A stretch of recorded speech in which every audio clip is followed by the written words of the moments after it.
অতিরিক্ত লবণাক্ততা আর জলবায়ু পরিবর্তনে সমুদ্রপৃষ্ঠের উচ্চতা বাড়তে থাকায় হুমকির মুখে পড়েছে সুন্দরবনের জীববৈচিত্র্য।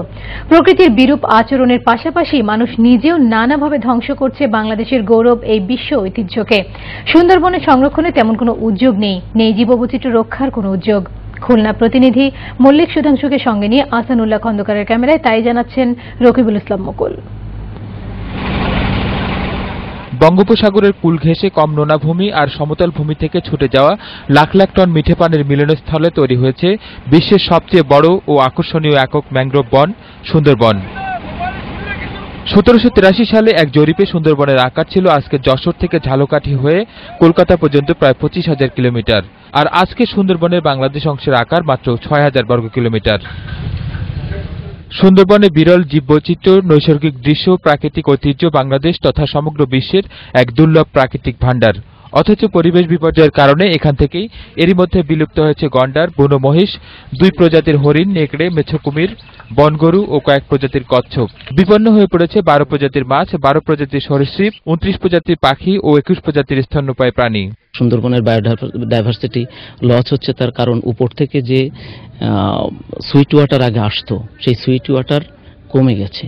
94 সালেও আমি সুন্দরবনে কই, শিং, টাকি, মিষ্টি পানির মাছ আমি খেয়েছি।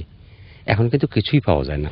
উজানে বাঁধের প্রভাবে স্রোত কমে যাওয়া সুন্দরবনের অভ্যন্তরে নদী খালগুলো পলি পড়ে ভরাট হয়ে দেখা দিচ্ছে জলাবদ্ধতা, বাড়ছে লবণাক্ততা, শ্বাসমূল ঢেকে যাচ্ছে পলি মাটিতে, যা হুমকির মুখে ফেলে দিয়েছে সুন্দরবনের জীববৈচিত্র্যকে।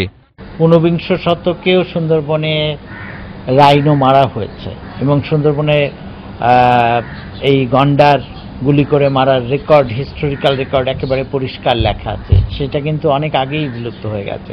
সুন্দরবন সংরক্ষণের সরকারি উদ্যোগ পর্যাপ্ত নয় বলে মনে করেন সংশ্লিষ্ট কর্মকর্তারাও। স্থানীয় জনগণকে ইনভলভ করে সবকিছু বিষয়ে তাদেরকে প্রশিক্ষণ দিয়ে তাদের সাথে ফরেস্ট ডিপার্টমেন্ট একই সাথে এই বন রক্ষার জন্য আমরা এখন কাজ করে যাচ্ছি।